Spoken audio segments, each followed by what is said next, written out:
This is probably one of the most requested episodes that I've been asked to do on the Date with Confidence podcast. Whenever I've put up a poll or I've just had people message me and say, can you do an episode on how to deal with anxious attachment, especially when you are dating someone new? And this is something that I can relate to so much. I feel like I was anxiously attached in every relationship I've been in, apart from the one that I had at the start of the year. I mean, I wasn't in a relationship at the start of the year, but the guy that I was seeing at the start of the year was probably the first time in my life that I didn't have that anxious attachment. And I think that comes from the work that I've done on myself since my last big breakup. And I'm going to share everything in here.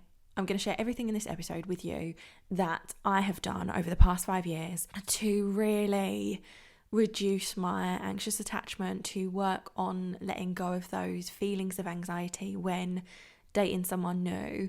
And especially in the last year, this is something that I've worked on, because when I started dating the guy last August, as in August 23, August 23, the first guy that I kind of really felt attracted to since my ex, the anxiety feelings came up and I realised there was a little bit more work to do.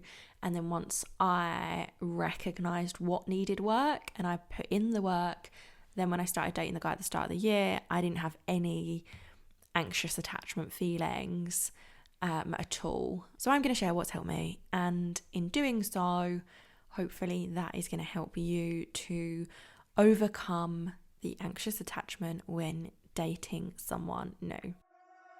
Welcome to the Date with Confidence podcast, a place to come for dating advice, support, and stories that'll either fill you with hope or relief that your dating experience wasn't as bad as it could have been, with practical episodes that'll provide you with easy to implement tips to help you feel confident AF on your next date, alongside lighthearted catch-ups where your host Rebecca, that's me by the way, shares her own experience dating after 4 years of the single life. You are guaranteed to end each episode feeling less alone in your dating struggles, empowered to never settle again, and confident that the best is yet to come. And if it all falls to shit, there's a special first season dedicated to breakups.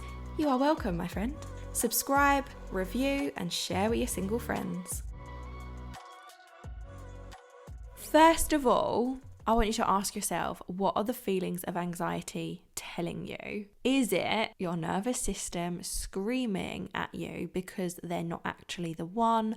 Or is it your past coming into play and a fear of rejection, abandonment, or losing them? When I was in my long-term relationships, I went through a really bad breakup when I was 21.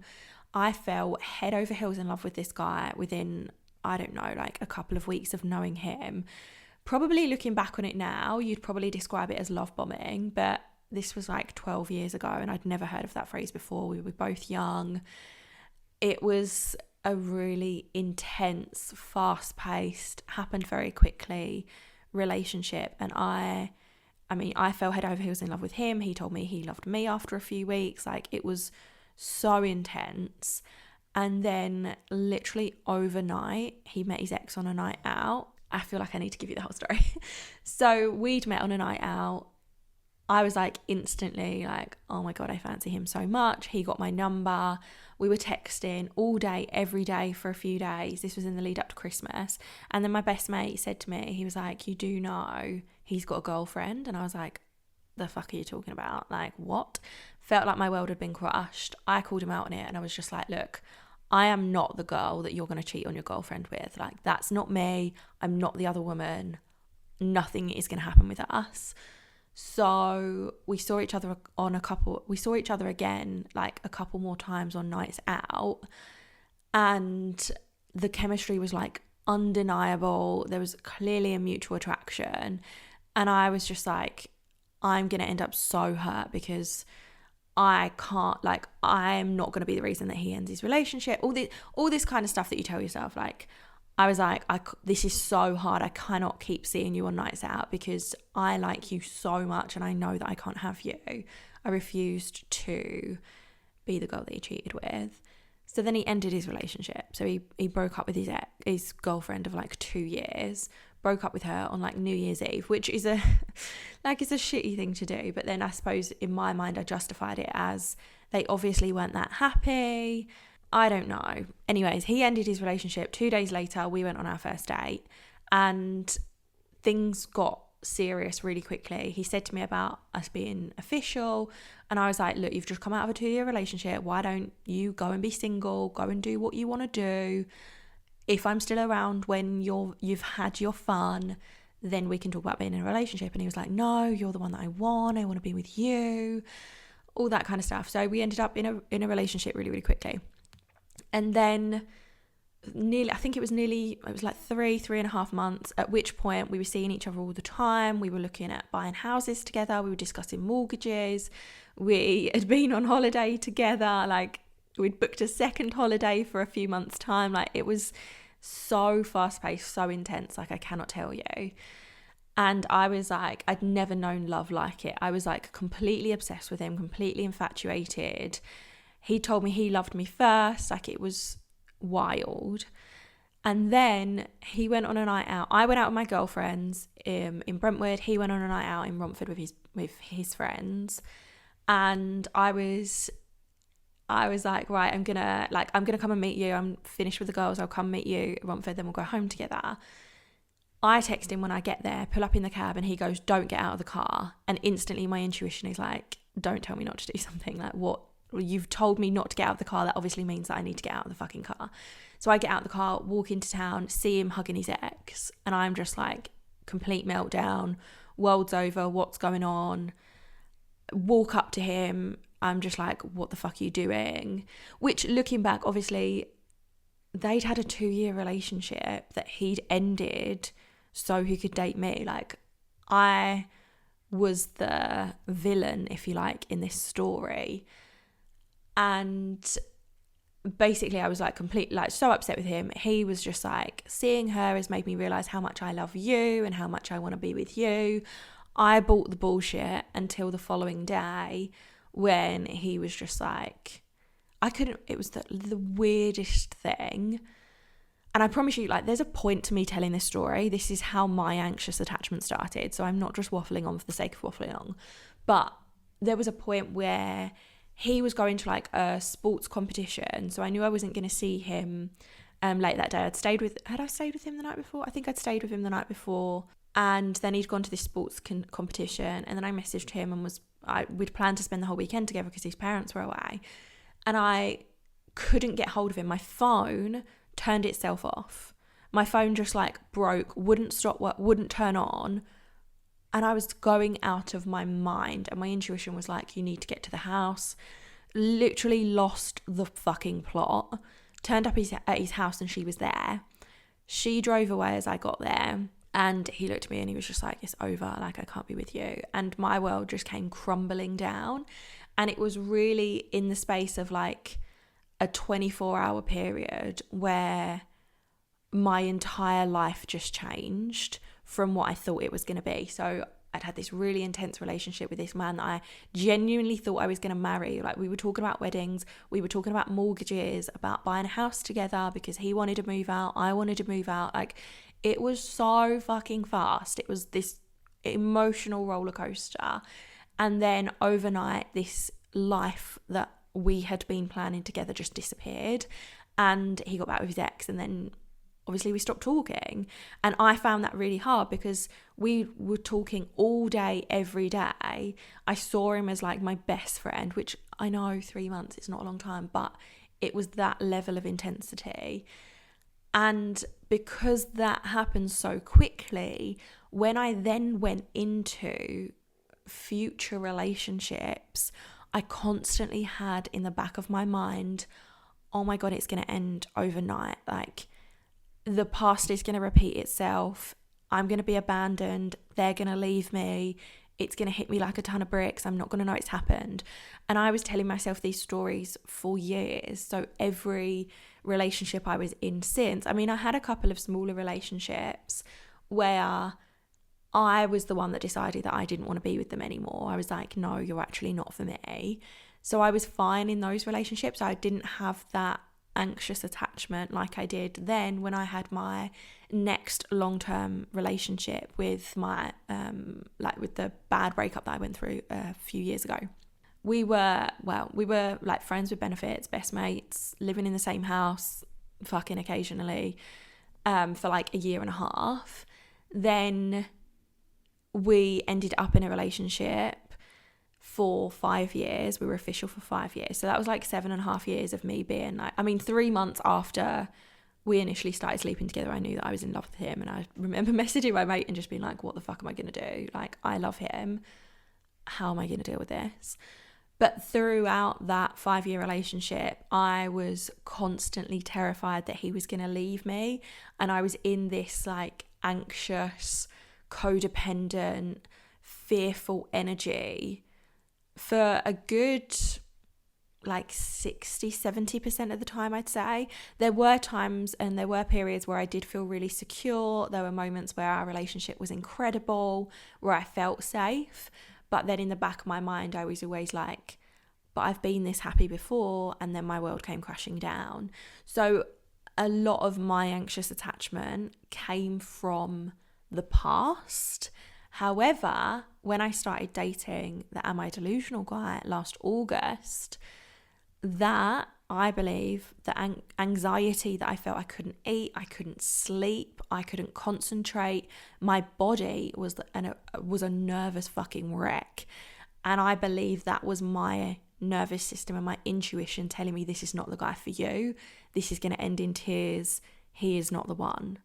So I think it's important when it comes to observing your own anxious attachment, seeing if you can distinguish between whether this is your past and you're fearful of the past repeating itself, or whether this is your nervous system telling you, warning you that this is not your person. And if it's your nervous system warning you that this is not your person, then however difficult it is, you need to make the decision to walk away before it's too late. This is where you need to say, I am going to choose to respect myself more than listening to my emotions and wanting to believe that this guy is the right one for me. So it's really about deciding to almost remove yourself from the future faking, seeing a future with this person, ignoring the fact that your feelings are, but oh my God, I like him so much and I'm having so much fun. Deciding to take yourself away from that and deciding to say, I love and respect myself more than the feelings that I have for this person that's just walked into my life, and knowing that it will be so much easier for you to heal from this temporary situationship, this temporary dating experience before you get too deep and you're 6 months, a year, 3 years down the line and they've proven to you that they're not the right person for you. Whereas if it's related to your past, then that's where you have to choose not to buy into those past thoughts and to remind yourself that this person isn't your ex. This person isn't any of your exes. This is a fresh slate. This is your chance for something brand new. This is your chance to potentially have the relationship that you've always wanted. When you're having these obsessive thoughts about your past, there's a short little 3-step process that I want to share with you that can really help you to shift yourself away from the obsessive thoughts, shift yourself away from that anxiety and those anxious feelings. And the first thing would be to recognize the story that you're telling yourself and remind yourself that it is just a story. So if you're telling yourself, he's on a night out, he's going to hook up with someone else, he's going to like her more than me and abandon me.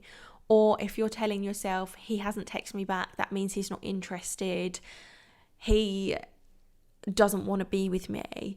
Or if you're telling yourself that him reading your message, leaving you on read and not replying for a couple of hours during a work day means that he doesn't want to be with you anymore.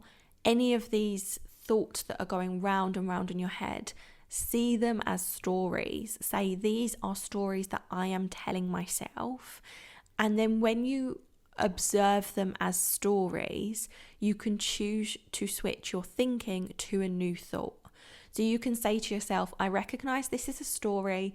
This is not what I want to say to myself right now. And then you can choose a new story that you want to repeat to yourself.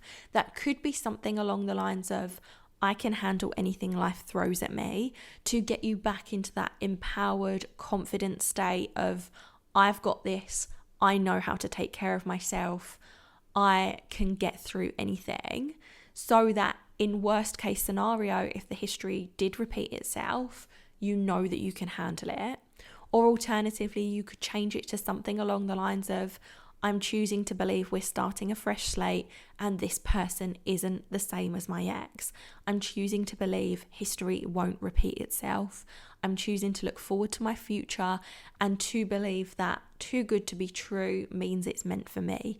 Anything like that, where you shift yourself out of the anxious, obsessive, damaging thoughts.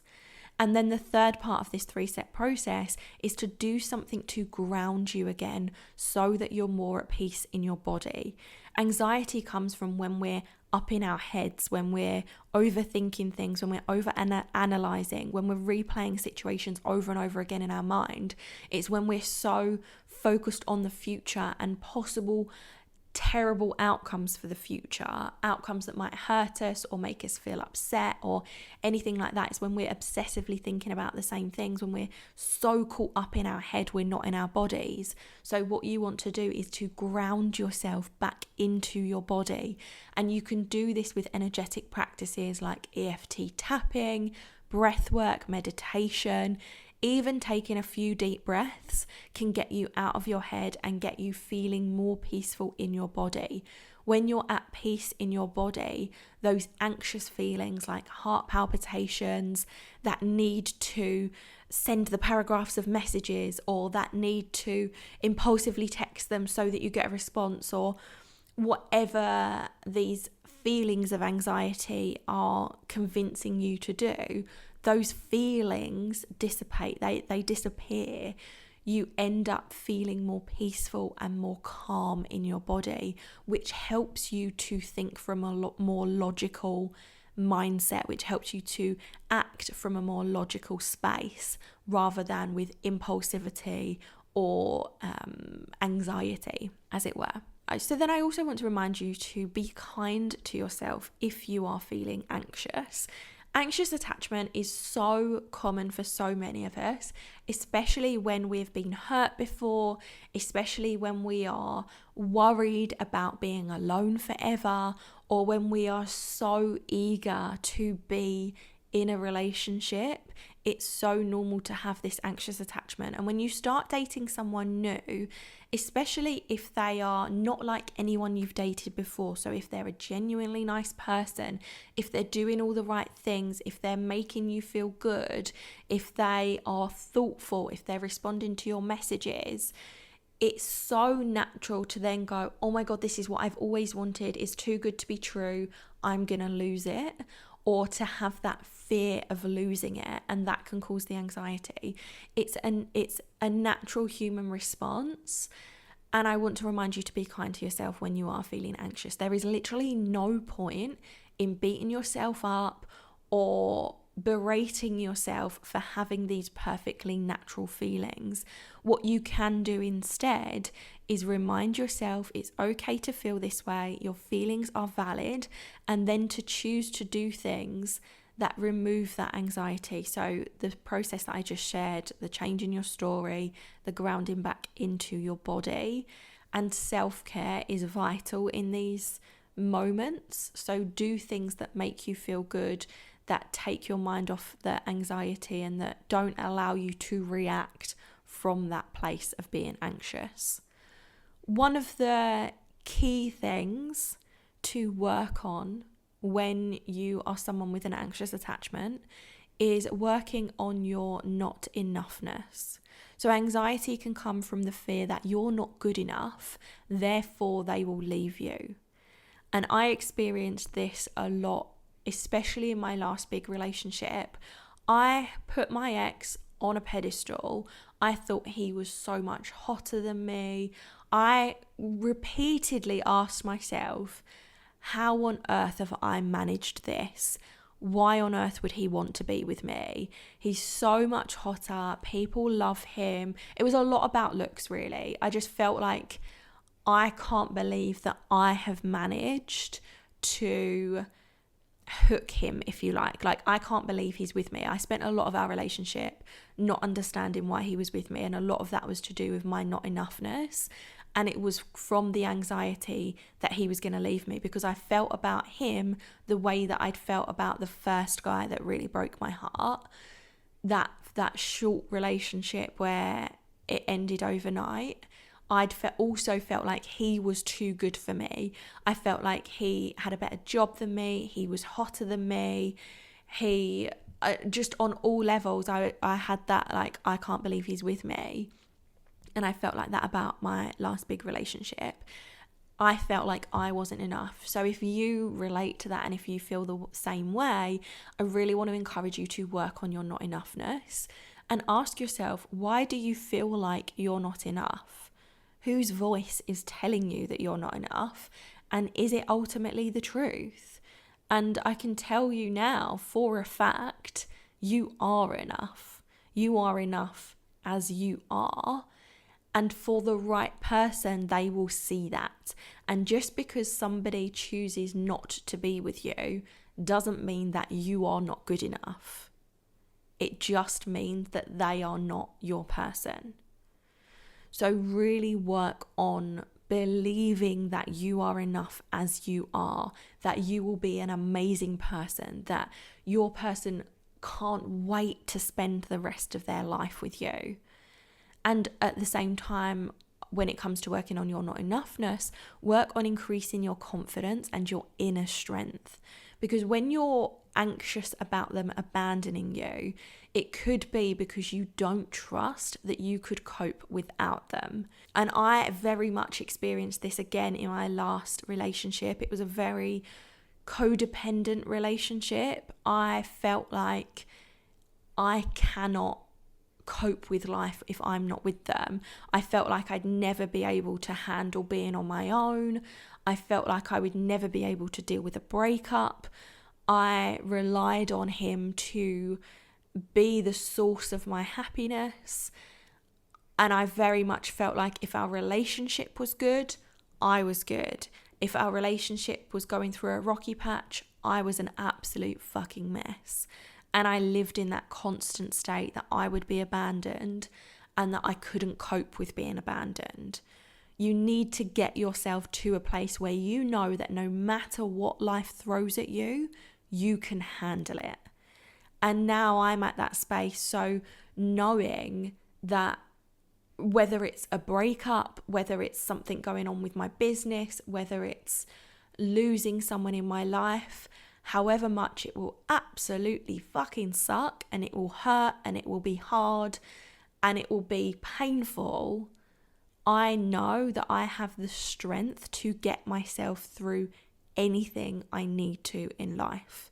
I trust myself and I am confident in myself that my inner strength will support me through anything and everything I have to go through throughout my life. And that is the place that you need to get to as well. I got myself to this place from working on my confidence repeatedly. Since my early 20s, I've been on this confidence journey, but especially since the last breakup where my self-confidence was destroyed, I hit rock bottom and I felt like I had to rebuild myself again. Since then, I know that if I can handle that, I experienced grief for the first time when I lost my dog last year. I got myself through that. I know that if I can handle those hardest, most painful moments, I can handle anything else that life throws at me. I am resilient and I am strong in who I am and in my ability to handle the hardest times. And as I said, that comes from working on my confidence consistently. If building more self-confidence is something that you need help with, if building this solid foundation of self-confidence that you need help with is something that you need help with, the confidence course is for you. And we also have Confident AF, the membership, which just a little FYI, if you purchase the confidence course, then you will be offered a very special little discount for the membership, but that's only if you purchase the course. And I wanted to remind you that that is a resource that is available for you, and that will also help you with your anxious attachment as well, especially the membership, because the membership is where you get weekly personalized coaching. So if you're struggling with your anxious attachment, you can come there and receive coaching from me. So back to what we were saying about overcoming anxious attachment. Another thing that's really important for you to do is to understand your personal triggers. So is it alcohol that leaves you feeling anxious? Is it when they don't reply within a certain time? Which I've actually got an episode called How to Quit Obsessing Over Why He Hasn't Messaged. There's some information in there, some advice in there that will really help you if you are someone that struggles when they haven't replied in a certain time. Is another trigger something like them going out without you? Understanding what triggers you is the first step to being able to change things. When you create that self-awareness and you know, if I have a couple of glasses of wine, it's going to leave me feeling really anxious. Or if they're going on a night out with their friends, I'm going to be in an anxious space. You can do things ahead of those times to prevent that anxiety happening in the first place. You can choose not to have the 2 glasses of wine. You can choose to communicate with your partner, with the person that you're dating, and say to them, when you go out with your friends, it leaves me feeling anxious because of the way that my partner's treated me in the past. And then you can discuss things that you can do between you to prevent that anxiety. Maybe you could ask him to send you a text in the middle of the night, or you could say to him, when you go to the toilet, would you mind just dropping me a text just so that I know you're safe, or just so that I know you're thinking of me, whatever it is. If their response is to completely dismiss your anxiety and to say, no, I can't do that, I'm going out with my friends, you're crazy for wanting me to message you, they're not your person. Anyone who loves and cares for you, I mean, maybe they don't love you if you're just dating them, if it's quite new, anyone that truly cares for you will understand, providing you communicate clearly where your anxiety is coming from and you don't put your anxiety, you don't blame your anxiety on them. As long as you communicate things clearly to them, they should be more than happy to reassure you if you know in advance that you are likely to feel anxious. If it's a very new relationship, or if you've only been dating them, you've only been on a couple of dates with them, and them going out is a trigger for you, then I wouldn't encourage you to message them and tell them, like, demand like a message on a night out or anything like that, but perhaps speak to a friend, perhaps speak to someone instead and say, okay, they're going on a night out, maybe plan an evening with your own friends, plan something to distract you so that you're not sat at home thinking, oh my God, what are they doing?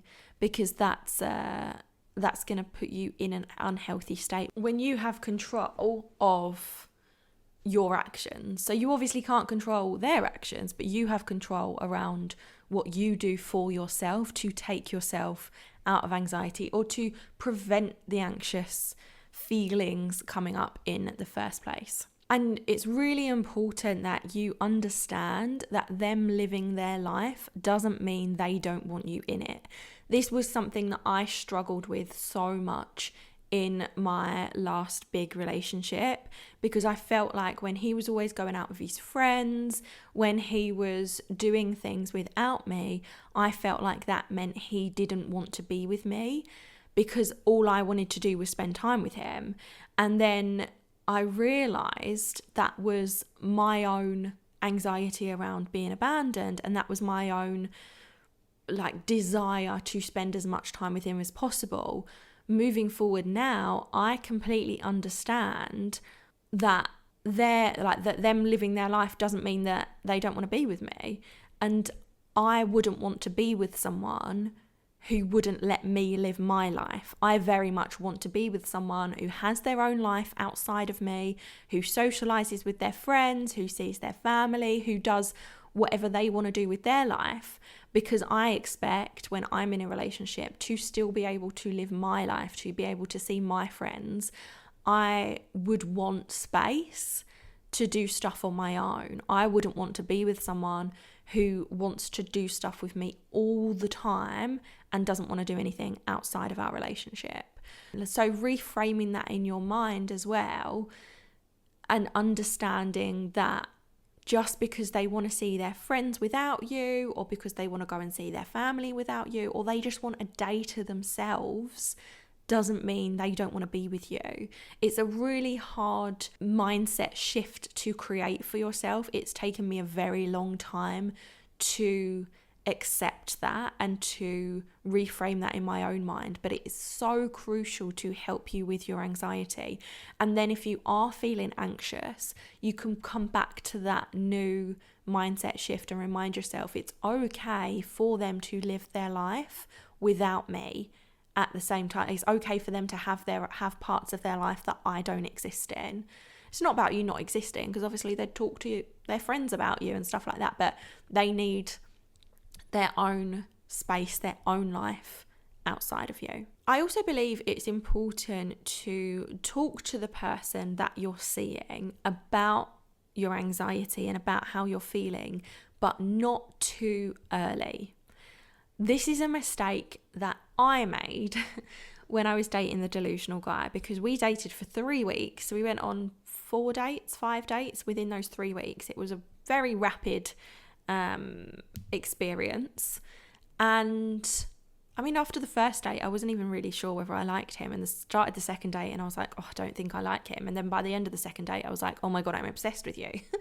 And I explained to him there was a couple of times where I felt really anxious. Now I know it was obviously my nervous system being like, he is not the guy for you. But at the time, I put it down to like my anxious attachment from previous relationships and was like, I have this fear of being abandoned. I'm really worried that things are going really well and you're going to leave me. And I like blurted out all of the things that I was worried and anxious about. And we'd been dating for like 3 weeks. And I think that that is too early to express these feelings. I think if you tell them really early on that them not replying to you is giving you anxiety, it could really make them pull back, which will then increase your anxiety. And when you're feeling anxious, you cannot make logical decisions, especially if, like I've said before, I have ADHD.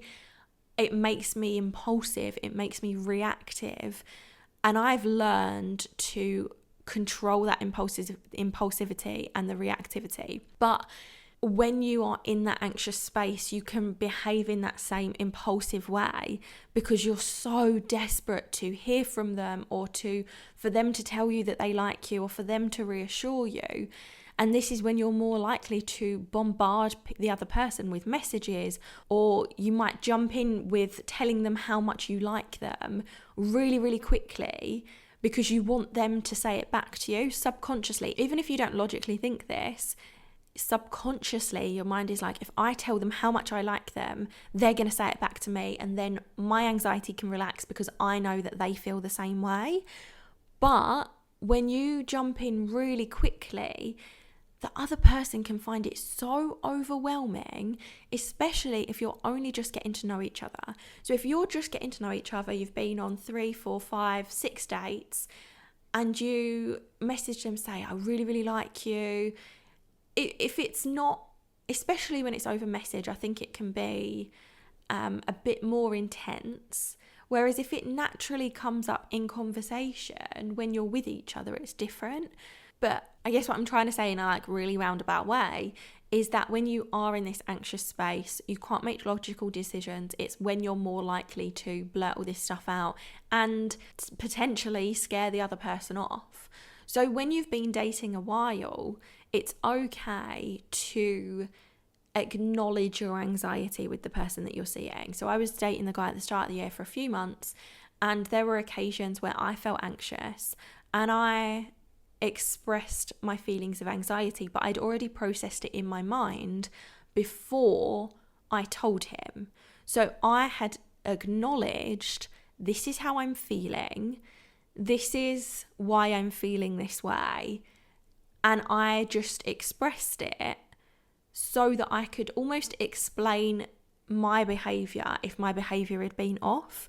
And it was always just small moments. It wasn't about me being like worried that he was going to abandon me. It was like small moments where, for instance, he'd got really stressed and shitty in a supermarket because he was overwhelmed by all the people there.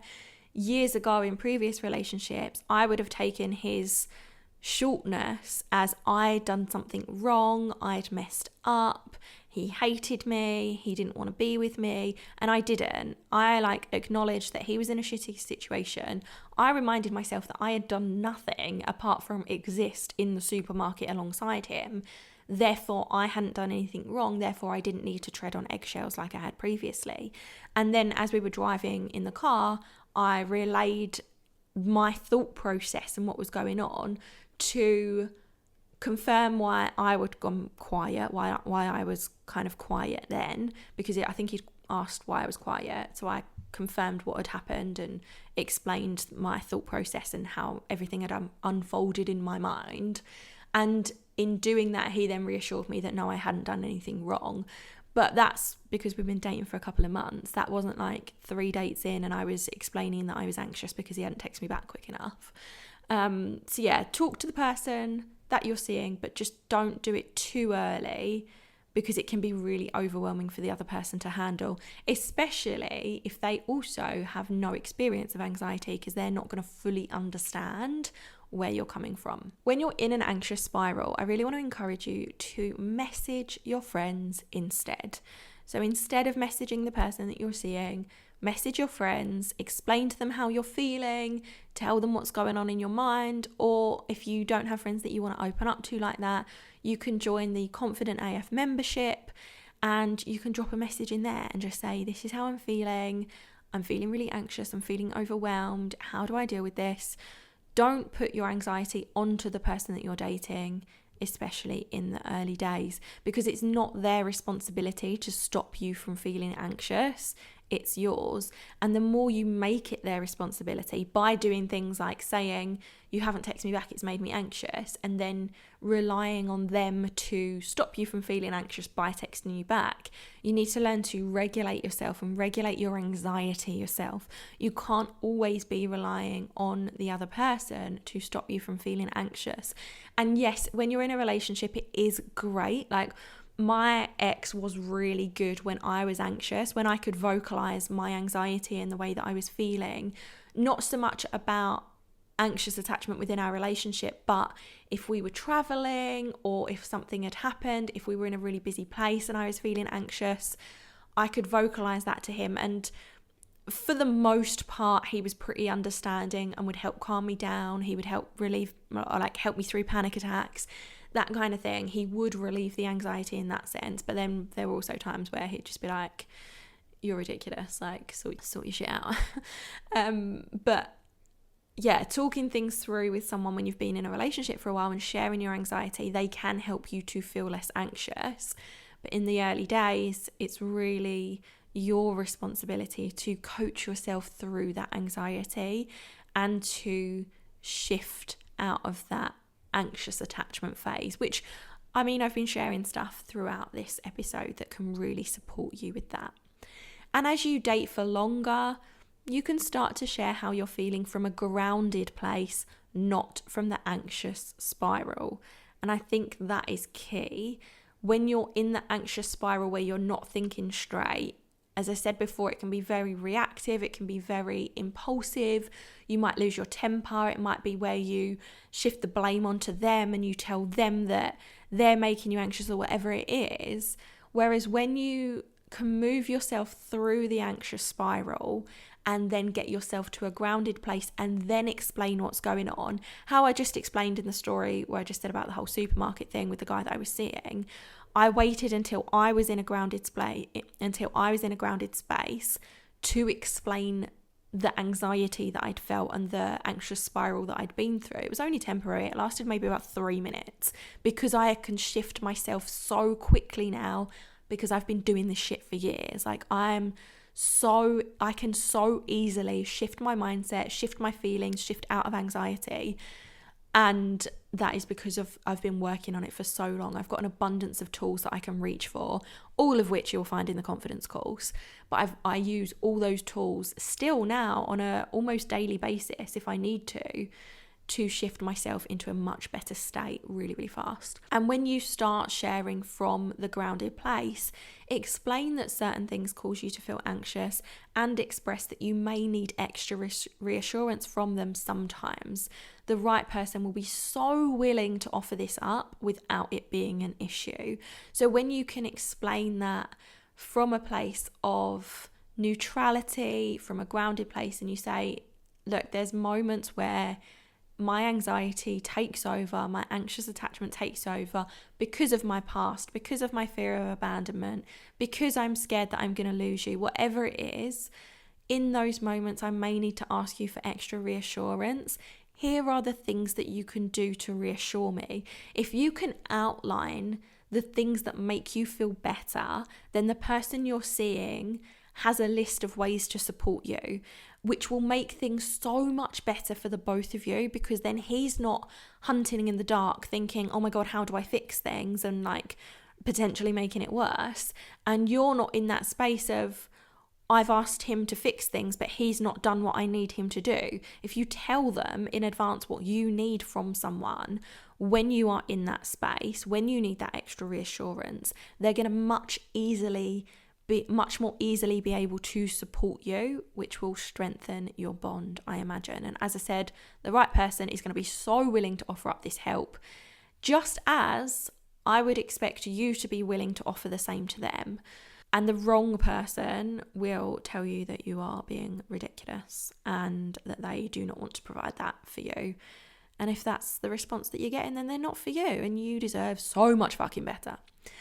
At the same time as asking them for the extra reassurance, continue to work on building your confidence. So work across the 3 layers of confidence that you need to master in order to become 90% confident 90% of the time. These 3 layers are think confident, act confident, and feel confident. So that looks like challenging your inner narrative, looking at practical actions you can do. You'll find them in the confidence kit as well. So obviously the confidence course is packed full of exercises, mindset, practical and energetic.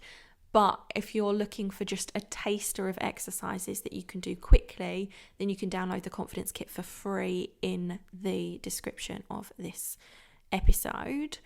So yeah, the practical actions to help you feel confident daily, and also focus on energetic practices that leave you feeling calm, grounded, and trusting in yourself. This is so crucial, and you don't need to spend hours a day working on your mindset, building your confidence, doing practices that take you like 30 minutes or whatever. You can use practices that take some of them 90 seconds. So in the confidence kit, the free resource I just mentioned, there are 9 90-second confidence boosters. So I don't want to hear the excuse that you don't have time to work on your confidence. You absolutely do. There are also practices like box breathing, EFT. You can find 5-minute EFT videos, meditations, journaling. Like there are so many exercises. One of my favorite ones is like a mindset monologue, which I explain in detail in the confidence course. But it's essentially where you go on an upward spiral. So instead of the downward what if spiral, where you're like, what if it goes wrong? What if he leaves me? What if I'm abandoned? All that kind of shit. You go upwards, you spiral upwards, and you go, what if this is the best relationship I've ever had? What if I'm so happy forever now? Or whatever it is you want to say. Like you spiral upwards into the positive what ifs, and you can do that for as little or as long as you want. I like to do this when I'm driving. I will literally just talk out loud to myself about all the amazing things that can happen in my life, and it instantly shifts your energy and takes you out of anxiety. Creating confidence in myself is ultimately the thing that has helped me to reduce my anxious attachment. It's the thing that helped me relieve my anxiety for the most part. Like, I spent years too afraid to leave the house because my anxiety was so bad, because I'd have panic attacks regularly, because my IBS was an absolute mess. Like, I used to be the person that experienced crippling anxiety, not just an anxious attachment, but like crippling anxiety on a daily basis. And the thing that's helped me through that and helped me to manage that to the point where it is very rare that I'm anxious now has been creating confidence. Now, it doesn't mean that it's disappeared entirely. It doesn't mean that the anxious attachment has gone entirely. But for 90% of the time, probably even more now, to be perfectly honest, probably like 95, 96% of the time, my anxious attachment doesn't exist. And now I've learned these tools, now I've increased my confidence, now I've done the things that I've shared with you in this episode, and all the practical strategies that I've got inside the confidence course, I can manage the anxious attachment and the anxiety so much better in the rare moments, very rare moments that it appears. So as I said, you'll find every tool, technique and strategy that I've used to increase my confidence, face my fears and raise my relationship standards, which is such an important lesson within the course. You'll find that inside the confidence course, which is linked in the show notes. And just quickly going back to what I said before about you not needing to spend hours and hours of time working on yourself, or if you're someone that feels like you don't have time to work on your confidence, the confidence course is also available on a private podcast player. So just as you're listening to this podcast, you can access every single training on a podcast feed as well. So you can tune in, you can watch the videos, or you can read the transcripts, or you can listen via a podcast feed, via a private podcast feed from wherever you prefer to listen to podcasts. So if you're on iTunes, if you're on Spotify, wherever you prefer, I know there's an abundance of other podcast players, but you can also listen to every single lesson via that player, which just makes it so much easier for you to be working on your confidence daily. The lessons range from 5 to 28 minutes, so you've got some short ones in there, so if you just need a bit of a boost, they will really, really helpful. So I know this episode has been a long time coming. So many of you have asked me to create this episode, and I really hope that everything that I've shared in here is going to be so valuable and so helpful for you, and it will really support you in overcoming your anxious attachment. It is a lot of work. I'm not going to sugarcoat it and say just do these things once and that's it, your life is going to change forever, you'll never be anxious again. That's not true. And anyone that tells you that you can do a practice once and then that's it, you're fixed, not that you're broken, but like that's it, your problem's solved, is a fucking liar. To be perfectly honest, like these are things that you repeatedly need to bring yourself back to, practices that you repeatedly need to bring yourself back to over and over again, techniques that you need to practice. Like practice makes progress, right? Keep working these tools, keep listening to this episode, like save it somewhere helpful, so the next time you do feel anxious or you are going through that anxious attachment, you've got a resource to refer back to. Share it with your friends. Like if you have got friends that struggle with anxious attachment, please share this far and wide, share it on your socials, because I believe that this information can be so valuable and helpful to a ton of people. So you can contribute your stories to the Date with Confidence podcast by heading to datewithconfidencepodcast.com/contribute. Share your best or worst dating stories, your biggest icks, dating tips that you think everyone should know, including your own tips for anxious attachment. Or you can ask me anything about my dating life, ask me for my advice, share a scenario that you're going through that you need support with. You can share all of that in the contribute form. And don't forget to check the show notes for resources and courses that I've mentioned in this episode that can really help you date with confidence. Thank you so much for listening. I really hope that this episode was worth the wait, and I will see you in the next one. Thanks so much for listening to the Date with Confidence podcast. I hope you've enjoyed this episode. Subscribe, rate and review, and share it with your single friends.